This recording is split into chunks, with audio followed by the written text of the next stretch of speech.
We are glad to participate in the bias detection competition and happy to introduce our work, BeFair, a multi-level reweighing method to mitigate bias. We are currently students from Beihang University. Our team members are Yinghao Zhu, Jing Kunan, Inshan Zhou, Hao Li, and Haoran Feng.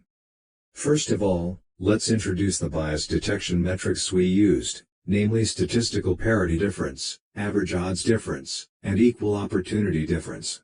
Here are the formulas for these three metrics, where Y hat refers to the predicted logits, Y refers to the ground truth labels, and A refers to the feature value of the protected attribute.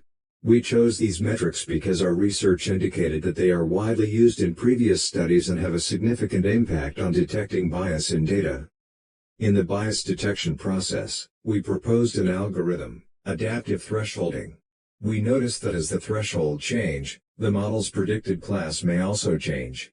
The threshold is normally 0.5, that is, if the prediction logit is above the threshold, we take it as class 1. If not, then class 0. Our adaptive thresholding method can find the point with highest balanced accuracy. We will calculate the three bias detection metrics at this point. Additionally, we also plotted a graph showing how the accuracy and bias-related metrics change with different threshold. In the bias mitigation process, we improved the existing reweighing method to support the superposition of multiple protected attributes. Samples with multiple protected attributes now have a protected level. Clinicians can also set weights for different protected attributes based on their own experience. Based on the different protected levels, we will reset the weights for the samples. The proposed multi-level reweighing method achieved performance improvements on all three datasets. For the single attribute scenario, the performance is exactly the same as the original reweighing method.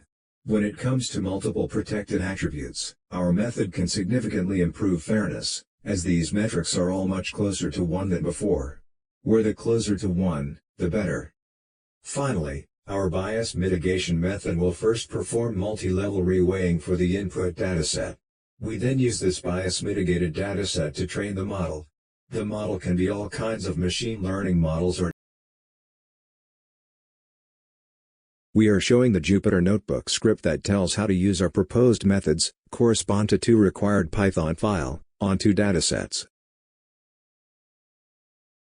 Thanks for listening.